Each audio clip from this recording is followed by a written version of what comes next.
तो अब हम पढ़ेंगे एंटीमेटिक्स के बारे में। एंटीमेटिक्स क्या होते हैं? ऐसी ड्रग्स होती हैं जो हम वॉमिटिंग को रोकने के लिए दे सकते हैं। ठीक है, एमेटिक्स एमेसिस का मतलब क्या होता है? वॉमिटिंग। ठीक, अब पहले हमने देखना है कि वॉमिटिंग होती कहाँ से है, क्यों होती है। ठीक है, तो हमारे पास जो सेंटर्स हैं वो आपके कौन कौन से सेंटर्स हैं? एक सेंटर होता है जिसे हम कहते हैं कीमो रिसेप्टर ट्रिगर जोन। ठीक है, ये आपका ब्लड ब्रेन बैरियर से बाहर लोकेटेड एरिया है। ठीक है, आउटसाइड ब्लड ब्रेन बैरियर है।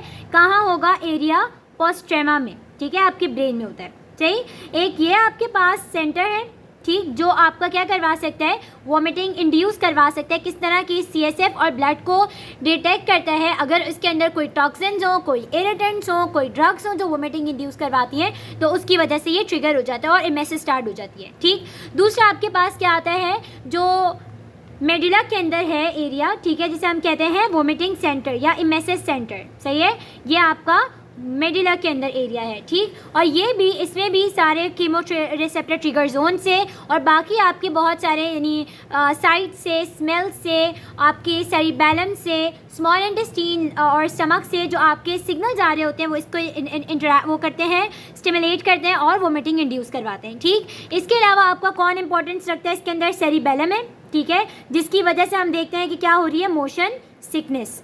सही है, मोशन सिकनेस यानी आप जब बस में ट्रैवल करते हो, प्लेन में ट्रैवल करते हो, तो उसकी वजह से आपको क्या होने लगते हैं? उल्टियाँ शुरू हो जाती हैं। सही है, और सेरिबेलम को कहाँ से सिग्नल मिलता है? आपके इनर एयर से सिग्नल मिल रहा होता है। ठीक है, ये एक चीज़ हो गई। इसके अलावा आपका सेंसरी इनपुट भी होता है, जिसमें आपकी किसी चीज़ की स्मेल, किसी चीज़ की साइट, किसी चीज़ की वजह से होने वाला पेन, उसकी वजह से भी आपको क्या हो सकती है? एमएसएस हो सकती है। ठीक, और आपका स्टमक और स्मॉल इंटेस्टीन से भी आपके पास सिग्नल्स आ सकते हैं और ये सब सिग्नल करेगा किसको? मेड्यूला को, में वॉमिटिंग सेंटर को, या फिर कीमोरिसेप्टर ट्रिगर जोन को। ठीक है, तो ये हमने देखना है। अब यहाँ पे आपके पास कुछ रिसेप्टर्स इन्वॉल्व होते हैं। ठीक, तो कीमोरिसेप्टर ट्रिगर जोन में आपके पास क्या है? हमने इस तरह देखना है 3, 2, 1। चाहिए, एम क्या, 1 क्या है? एम। ठीक है, मस्करेनिक रिसेप्टर 1। 2 क्या है? डी यानी डोपामीन टाइप 2 रिसेप्टर्स। और 3 क्या है? 5-HT3 या सेरोटोनिन के टाइप 3 रिसेप्टर्स। ठीक है, तो ये 3 रिसेप्टर्स आपके कीमो रिसेप्टर ट्रिगर जोन में मौजूद हैं, जो क्या करवा रहे हैं? आपकी एमएसएस करवा रहे हैं। ठीक है, इसी तरह जो सेरिबेलम है, इसमें कौन कौन से रिसेप्टर? H1 और M1 रिसेप्टर है जो एमएसएस करवा रहा है। ठीक है, स्मॉल इंटेस्टीन और स्टमक में आपके पास है 5-HT3 रिसेप्टर। ठीक है, यानी सेरोटोनिन रिसेप्टर है। सही है, तो ये आपने मेन याद रखना है। और वोमिटिंग सेंटर में आपके पास सब जगहों से स्टिमुलस आ रहा होता है। सही, तो हमने ये बेसिक्स देख ली। अब हम क्या क्या कर सकते हैं? वॉमिटिंग, एक तो पहले हम ये देखते हैं कि वॉमिटिंग होती किस किस कंडीशन में। एक तो ये हो गया जो आपको नॉर्मल फूड पॉइजनिंग होती है। ठीक है, उसमें जो आपको एक नॉर्मल मिल रही है बिल्कुल। ठीक है, एक ये होता है कि आपका जो स्टमक, फूड पॉइजनिंग में ज़्यादा क्या होता है कि स्टमक और जो इंटेस्टीन है उसमें कोई इन्फ्लेमेशन हो गई। सही, एक इसे हम कह सकते हैं कि गैस्ट्रोएंटेराइटिस है। चाहिए, पेन है स्टमक के अंदर, इसकी वजह से हो रहा है, या फूड पॉइजनिंग वगैरह उसकी वजह से हो गया। ठीक है, सिंप्लीफाई करके।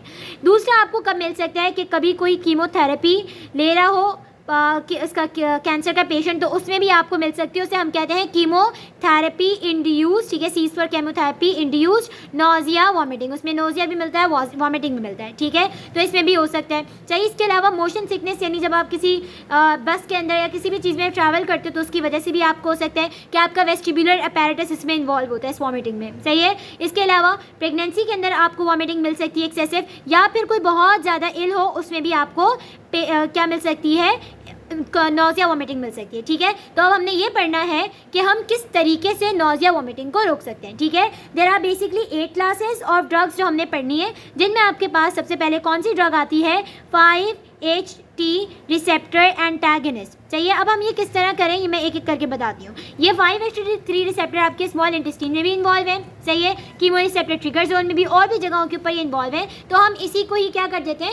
एंटागनाइज कर देते हैं। तब जब ये होगा ही नहीं तो क्या होगा? सिग्नल्स ही ट्रांसमिट होंगे, सिग्नल्स ही ट्रांसमिट होंगे तो वॉमिटिंग नहीं होगी। ठीक है, इसके बाद हम कह लेते हैं कि एक आपके पास ड्रग है कॉर्टिकोस्टेरॉइड्स। ठीक है, कॉर्टिकोस्टेरॉइड्स किस तरीके से इसका मैकेनिज्म ऑफ एक्शन है, ये किस तरीके से वॉमिटिंग को ख़त्म करती है या उसे रोकती है, वो हमें नहीं मालूम। ठीक है, लेकिन हमने देखा है, रिसर्च बताती है कि ये काफ़ी अच्छा इफेक्ट रखती है एज एन एडजंक्ट। ठीक है, कॉर्टिकोस्टेरॉइड्स हो गए। ठीक, इसके बाद आपके पास एक और रिसेप्टर है जो कि यहाँ हमने मेंशन नहीं किया, दैट इज न्यूरोकाइनिन 1। सही है, ये आपके पास किसका रिसेप्टर है? ये सब्सटेंस पी के लिए होता है। सही है, ब्रेन में। और ये भी ज़्यादा कीमोथेरेपी की वजह से सब्सटेंस पी रिलीज़ होता है, वो न्यूरोकाइनिन 1 रिसेप्टर के साथ बाइंड करता है। तो हम इसके लिए क्या दे सकते हैं, इसका एंटागनिस्ट या इसका भी इनहिबिटर दे सकते हैं। ठीक है, ये आपके पास इसमें ज़्यादातर हम एंटागनिस्ट देते हैं, सिर्फ और सिर्फ एक एगनिस्ट होता है जो हम पढ़ेंगे आगे। सही। इसके अलावा हम क्या कर सकते हैं, हमने देखा कि आपके पास M1 वो है, ठीक है, मस्कैरिनेक्स है, तो हम M1 एंटागनिस्ट दे सकते हैं। ठीक है, इसके अलावा एक और रिसेप्टर हमने पढ़ा H1, तो हम H1 एंटागनिस्ट दे सकते हैं।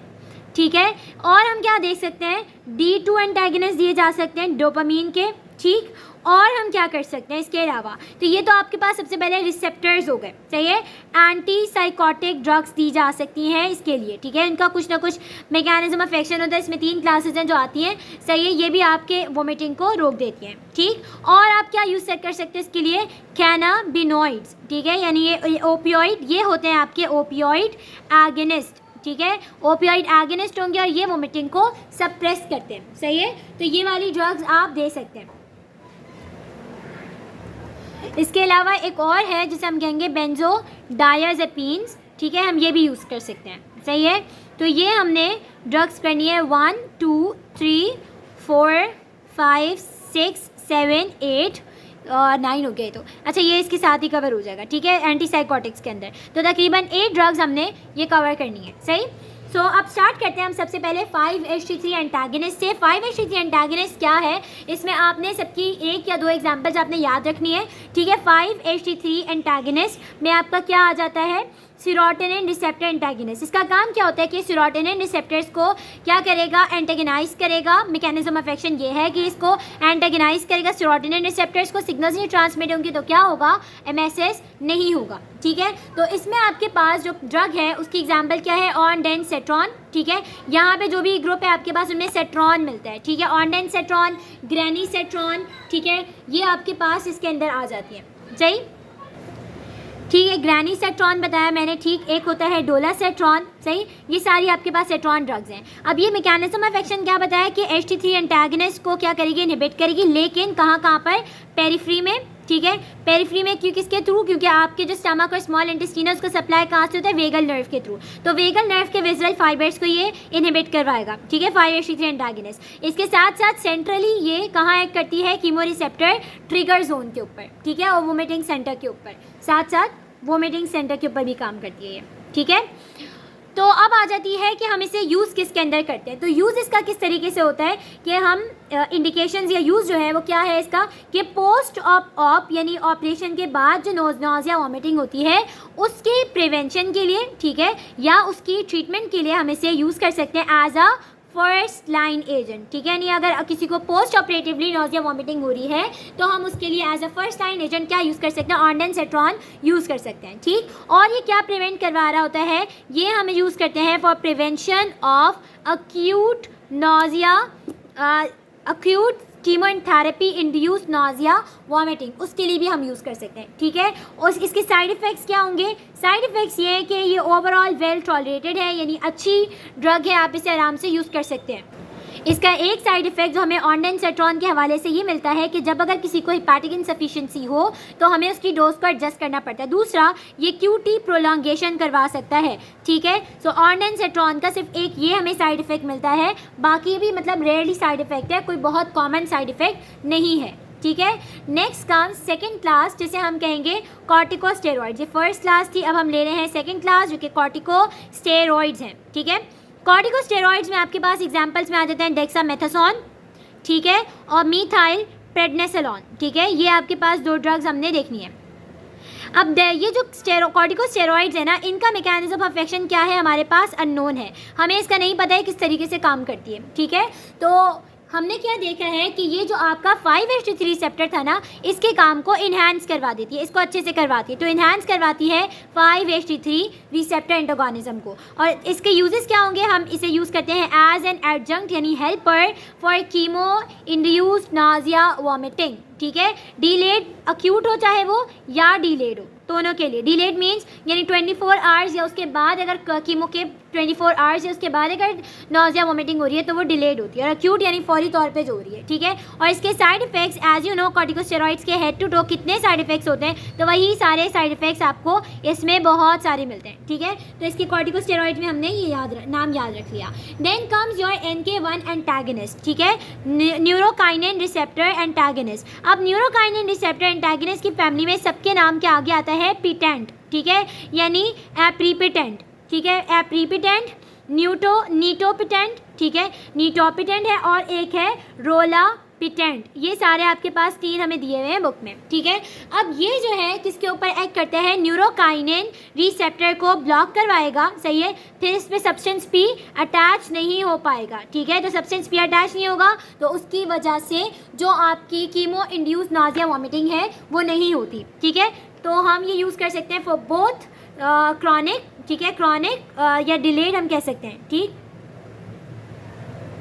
सही। सो हम इसे अक्यूट के लिए और डिलेड नाजिया वॉमिटिंग के लिए भी हम यूज़ कर सकते हैं इन कीमोथेरेपी, ठीक है। तो इसके लिए हम इसे इस्तेमाल कर सकते हैं। अब यहाँ पे हमने क्या याद रखना है कि इसकी ड्रग इंटरेक्शंस हैं, यानी दूसरी ड्रग्स के साथ इंटरेक्शंस हैं, ठीक। तो हमने क्या याद रखा है कि साइटोक्रोम, कौन सा साइटोक्रोम, साइटोक्रोम 3A4, सही, ये वाला साइटोक्रोम। इसके अलावा साइटोक्रोम साइटोक्रोम 2C9, ठीक, और साइटोक्रोम 2D6, ये इनके साथ ये इंटरैक्ट करता है, ठीक है। 3A4, 2C9, 2D6, ये इन 3 के साथ इंटरैक्ट करके इसकी इंटरैक्शन हमें मिल रही होती है, सही।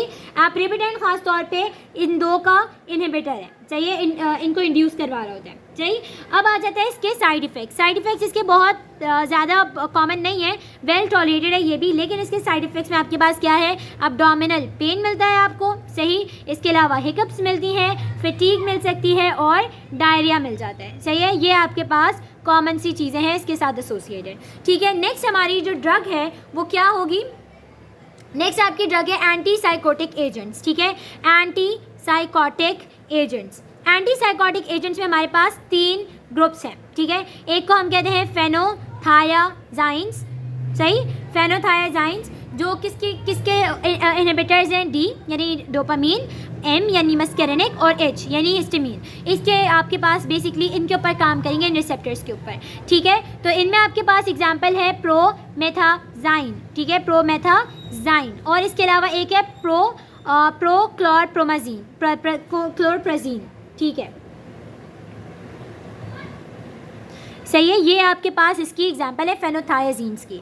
देन कम्स फर्स्ट हो गई, सेकंड आपके पास है थायनोबेंजोडायाजेपिन्स, सही है, बेंजोडायाजेपिन्स। बेंजोडायाजेपिन्स एक अलग भी ग्रुप है, ये थायनो है, यानी इसके साथ एक और एजेंट अटैच्ड है। इसमें आपके पास जो एग्जांपल है ये सिर्फ और सिर्फ किसका है, डी का, यानी डोपामीन का, और HT रिसेप्टर का एंटागनिस्ट है, ठीक। इसमें एग्जांपल आपके पास है ओलेंजापिन, सही।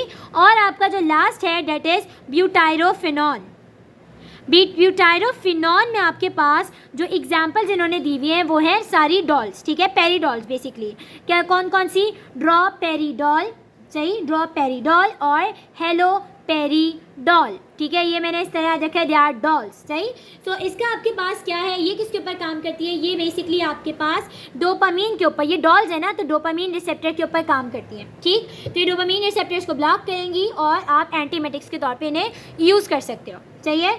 ख़ास तौर पे जो ब्यूटायरोफिनॉन्स हैं इनका आपके पास क्या साइड इफ़ेक्ट है कि QT प्रोलॉन्गेशन करवा सकते हैं, सही है, इनका इसका ख़ास तौर पे। अब आ जाते हैं इन तीनों के हम यूज़ क्यों करते हैं, इसे मैकेनिज्म ऑफ एक्शन। तीनों में देखो एक चीज़ कॉमन है, डोपामीन।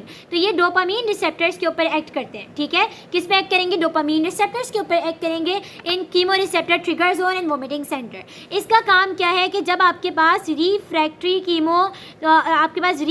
नोज़िया वोमिटिंग हो रही होती है, ठीक है, पोस्ट ऑपरेटिवली, तो हम इसे यूज़ कर सकते हैं। लेकिन क्योंकि ये एंटीसाइकोटिक ड्रग्स हैं तो आप इन्हें सेफ्टी कंसर्न्स की वजह से इस्तेमाल नहीं कर सकते, क्योंकि इसका CVS और CNS दोनों के ऊपर इश्यूज़ करवाता है ये, ठीक है। CNS के ऊपर ये सेडेशन करवाता है, एक्स्ट्रा पिरामिडल साइड इफेक्ट्स होते हैं, और CVS में ये QT प्रोलॉन्गेशन, हाइपोटेंशन वगैरह करवाता है, और ये एडमिनिस्टर करते वक्त हमें ECG से मॉनिटर करना पड़ता है कहीं QT प्रोलॉन्गेशन ना हो रही हो, ठीक है। तो ये आपका हो गया एंटी साइकोटिक्स भी, सही है। इसके बाद जो हम पढ़ेंगे that is D2 receptor antagonist, ठीक। इसके लिए हम दूसरा जो नाम है वो क्या है, सब्सटीट्यूटेड बेंजामाइड्स, ठीक है। क्या, सब्सटीट्यूटेड बेंजामाइड्स, ठीक है। ये हम यूज़ करते हैं किसके लिए, D2 एंटागनिस्ट के लिए। D2 एंटागनिस्ट में आपके पास मोस्ट कॉमनली यूज़ आता है मेटोक्लोप्रामाइड, जो हम नॉर्मली इस्तेमाल करते हैं, ठीक है। ये ज़्यादातर हम किस चीज़ के लिए यूज़ करते हैं, ये बेसिकली किसके ऊपर काम करेगी, आपके D2 रिसेप्टर्स पे। कहाँ पे, वोमिटिंग सेंटर में भी और कीमोरिसेप्टर ट्रिगर जोन में भी, सही। और इसकी इंडिकेशन क्या है, ये आपके पास मेटोक्लोप्रामाइड जैसे हम वो यूज़ करते हैं, मुथीलियम यूज़ करते हैं नॉर्मली, जो बिल्कुल नॉर्मल नोजिया वॉमिटिंग के लिए दी जाती है, तो ये नॉर्मली ये वाली ड्रग होती है, ठीक। तो इंडिकेशंस क्या है इसकी, कीमो इंड्यूस नोजिया वॉमिटिंग के लिए, ठीक है, उसकी प्रिवेंशन के लिए, उसकी ट्रीटमेंट के लिए यूज़ कर सकते हैं, ठीक। पोस्ट ऑप पेशेंट्स के अंदर हम इसे यूज़ कर सकते हैं। इसके अलावा किसी को गैस्ट्रोएंटेराइटिस हुआ हो, यानी नॉर्मल सी जो नोजिया वॉमिटिंग होती है जिसकी कोई एज सच वजह नहीं होती, कुछ खा लिया उल्टा सीधा उसकी वजह से हो गई, गैस्ट्रोएंटेराइटिस की वजह से, ठीक। और इसके साथ एक इंपॉर्टेंट चीज़ इसकी आती है जिसका पूछा जा सकता है कि this is a prokinetic drug. ये जो डायबिटिक पेशेंट्स होते हैं जिनमें गैस्ट्रोपेरिसिस हो रहा होता है, यानी डिलेड स्टमक एम्प्टीइंग या डिलेड गट एम्प्टीइंग, ये उसके लिए हम दे सकते हैं कि ये जो है प्रोकाइनेटिक है, मींस ये जो मोटिलिटी है वो बढ़ाती है। तो गैस्ट्रोपेरिसिस के अंदर क्या होता है, मोटिलिटी कम हो जाती है, तो हम इसे देखिए गैस्ट्रोपेरिसिस को रिवर्स कर सकते हैं, ठीक है। और इसके सेफ्टी आपके पास जो आपके पास साइड इफेक्ट्स हैं वो क्या आ जाते हैं फिर, क्योंकि ये डोपामिन रिसेप्टर एंटागनिस्ट है खास तौर पर, ठीक है। इससे पहले जो हमने पढ़े उनमें और भी आपके पास चीज़ें आ जाती हैं, ठीक है, रिसेप्टर्स थे। तो D2 रिसेप्टर एंटागनिस्ट होने का नुकसान ये है कि जब डोपामिन आपके पास कम होता है, ठीक है, तो आपका क्या बढ़ जाता है, प्रोलैक्टिन इंक्रीज हो जाता है, ठीक है। तो प्रोलैक्टिन इंक्रीज होगा तो खास तौर पे मेल्स में ये गैलेक्टोरिया करवा सकता है, ठीक है। फीमेल्स में भी करवा सकता है, यानी प्रोडक्शन ऑफ ब्रेस्ट मिल्क, ठीक है, मेल्स में भी, फीमेल्स में भी करवा सकता है, लेकिन मेल्स में भी करवा सकता है सिग्निफिकेंटली, ठीक है, क्योंकि प्रोलैक्टिन इंक्रीज होता है, ठीक है। और इसके एक्स्ट्रा पिरामिडल साइड इफेक्ट्स होते हैं, जाहिर सी बात है, डोपामिन आप क्या कर रहे हो, इनहिबिट कर रहे हो, डोपामिन के रिसेप्टर्स इनहिबिट कर रहे हो, तो एक्स्ट्रा पिरामिडल साइड इफेक्ट्स होना तो बनता है, ठीक है। तो अब तक हमने जो ड्रग्स पढ़ी जिसमें आपके पास कौन कौन सी थी, नंबर 1 5-HT3 रिसेप्टर एंटागनिस्ट, ठीक। नंबर 2 कॉर्टिकोस्टेरॉइड्स, नंबर 3 थी आपकी NK1 रिसेप्टर एंटागनिस्ट, नंबर 4 थी आपकी नंबर 4 थी एंटीसाइकोटिक्स, और नंबर 5 थी आपके पास सब्स्टिट्यूटेड बेंजामाइड्स। तो इनमें से आप सिर्फ एंटीसाइकोटिक्स को हटा के बाकी सारी ड्रग्स हम यूज़ कर सकते हैं for chemo induce nausea vomiting, ठीक है। नेक्स्ट कम्स योर 6 में हम लेते हैं एंटी हिस्टामिन, ठीक है, एंटी हिस्टामिन्स या H1 एंटागनिस्ट, ठीक है। H1 एंटागनिस्ट में आपके पास क्या आती है, बुक में इसके बारे में ज़्यादा डिटेल में नहीं दिया हुआ, और एंटी मस्करेनिक्स को भी दोनों को डिटेल साथ ही किया हुआ है कवर, ठीक है। तो M1 एंटागनिस्ट जो है, जो आपकी M1 एंटागनिस्ट है, इसकी एग्जांपल आपके पास क्या है, स्कोपोलामाइन, ठीक है। M1 की एग्जांपल क्या है, स्कोपोलामाइन, सही। और जो आपका H1 है इसकी एग्जांपल क्या है, डाइफेनहाइड्रामाइन, ठीक है। H1 की एग्जांपल है डाइफेनहाइड्रामाइन और मैक्लिजीन, सही है। और जो आपका एंटी एम है यानी एंटी मस्करेनिक है, उसकी है स्कोपोलामीन, ठीक। अब इन दोनों का आपके पास साइड इफेक्ट सिंपल सा है जो समझ में आ रहा है, एंटीकोलिनर्जिक है तो एंटीकोलिनर्जिक साइड इफेक्ट्स होंगे, और एंटी हिस्टामिन है तो हमने देखा एंटी हिस्टामिन ड्रग्स में क्या मिलता है हमें, वो मिलती है, सेडेशन मिल रही होती है। तो साइड इफेक्ट्स तो इसके सेडेशन और एंटीकोलिनर्जिक इफेक्ट्स होगा, जैसे कि ड्राई माउथ और आपके पास ड्राई आइज और मतलब लैक्रिमेशन वगैरह कम हो जाती है, और सारे एंटीकोलिनर्जिक इफेक्ट्स होंगे।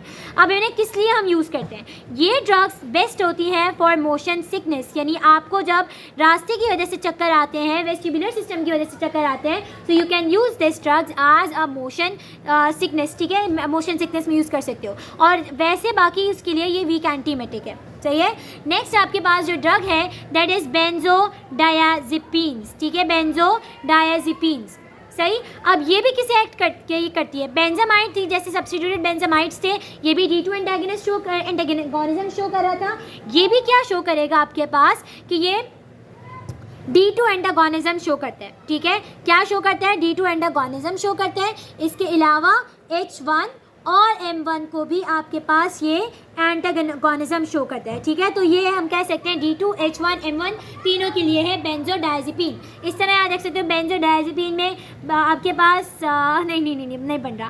तो D2 एंटागनिस्ट भी है, H1 एंटागनिस्ट भी है और M1 एंटागनिस्ट भी है। हम इसे किस किस चीज़ के लिए यूज़ करते हैं? इंडिकेशन क्या है इसकी कि हम जो एंटिसिपेटरी यानी किसी चीज़ को देखकर होने वाली नॉजिया वॉमिटिंग है, कीमो से पहले जब पेशेंट कीमो का एजेंट देखता है, यानी जो ड्रग है कीमो में दी जा रही है, तो उसको देखकर उसकी स्मेल से, उसकी साइट से भी खुद ब खुद नॉजिया वॉमिटिंग हो जाती है। उसकी प्रिवेंशन के लिए हम यूज़ कर सकते हैं, ठीक है। और जो एंजाइटी के साथ एसोसिएटेड नॉजिया वॉमिटिंग है, ये इंपॉर्टेंट चीज़ है कि बेंजोडायज़ेपिन्स हम एंजाइटी के साथ एसोसिएटेड जो नॉजिया वॉमिटिंग है उसमें भी हम यूज़ कर सकते हैं, ठीक है। और इसके आपके पास जो साइड इफ़ेक्ट्स होंगे वो क्या है, क्योंकि ये H1 M1 इसके ऊपर काम करता है, D2 पे काम करता है, तो वही आपके साइड इफ़ेक्ट्स हैं कि सिडेशन कॉज कर सकता है, एंटीकोलिनर्जिक इफेक्ट्स कॉज कर सकता है और ये आपके पास एक्स्ट्रा पिरामिडल साइड इफ़ेक्ट्स भी कॉज कर सकते हैं, ठीक है। इसकी एग्जांपल क्या थी हमारी? लोराज़ेपैम सही और डायज़ेपैम, ठीक है। कौन कौन सी है? लोराज़ेपैम सही और डायज़ेपैम सही, ये ड्रग्स हैं। नेक्स्ट कम्स आपकी लास्ट कैटेगरी सही है, जो मैंने बताया क्या? कैनाबिनॉइड्स सही। कैनाबिनॉइड्स आपके पास क्या होते हैं? ये आपके वाहिद एगनिस्ट हैं जो हमने पढ़ने हैं इसके अंदर। क्या करेंगे ये कैनाबिनॉइड्स? क्या करते हैं? आपके सेंट्रली लोकेटेड कैनाबिनॉइड रिसेप्टर्स जो हैं, आपके जो ब्रेन में कैनाबिनॉइड रिसेप्टर्स हैं, जो कि आपका CB1 और CB2 है, ठीक है, ये उन पे एक्ट करते हैं सही है, उन पे एगनिस्टली एक्ट करते हैं। और इनकी क्या प्रॉपर्टी होती है कि दे आर एंटी इमेटिक, यानी वॉमिटिंग को रोकते हैं और आपका एक्शन प्रोवाइड करते हैं। इसमें जो एग्जांपल है दैट इज़ ड्रोनेबिनॉल, ठीक है। इसमें हमने अभी तक डोरा वाली बहुत सारी चीज़ें पढ़ी। ड्रोपेरिडॉल पढ़ा। ड्रोपेरिडॉल क्या था आपका? ड्रोपेरिडॉल आपके पास क्या था? ब्यूटाइरोफिनॉन था, ठीक है, ड्रोपेरिडॉल सही। इसके साथ साथ हमने डोलासेट्रॉन भी पढ़ा, एक 5-HT3 एंटागनिस्ट सही। और हमने क्या पढ़ लिया अभी? ड्रोनेबिनॉल जो एक कैनाबिनॉइड है सही है। सो ये आपका सारा कंप्लीट हो जाता है अच्छा, इसके अंदर एक चीज़ आती है कैनाबिनॉइड्स के अंदर कि हम ये यूज़ किस लिए कर सकते हैं, तो मैं बताना ही भूल गई। इसके आपके पास किस तरह के यूजेस हैं कि ये आपकी नोज़िया को रिफ्रैक्टरी कीमोथेरेपी के लिए, ठीक है, रिफ्रैक्टरी कीमोथेरेपी यानी आप बार बार नोज़िया वॉमिटिंग के लिए ड्रग्स दे रहे हो लेकिन फिर भी कीमोथेरेपी की वजह से आपके पास CINV हो रहा है, ठीक है, कीमोथेरेपी इंड्यूस नोज़िया वॉमिटिंग हो रहा है, तो उसके लिए ये लास्ट ऑप्शन है जो आप सबसे आखिर में यूज़ करोगे, ठीक है। सही है, ये लास्ट ऑप्शन है आपका सही। इसके अलावा वो पेशेंट्स जो जिनमें एनोरेक्सिया हो रहा हो यानी भूख ना लग रही हो, किसकी वजह से?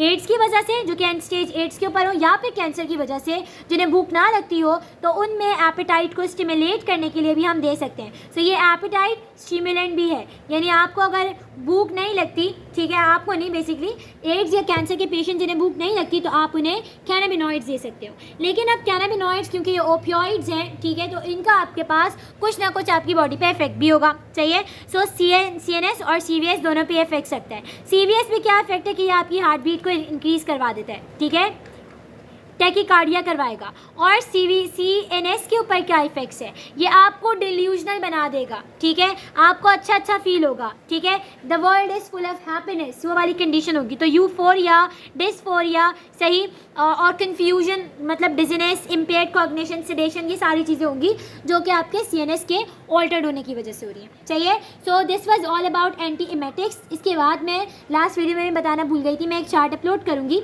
सही, जो जिसके थ्रू आप भी अपना चार्ट बना सकते हो।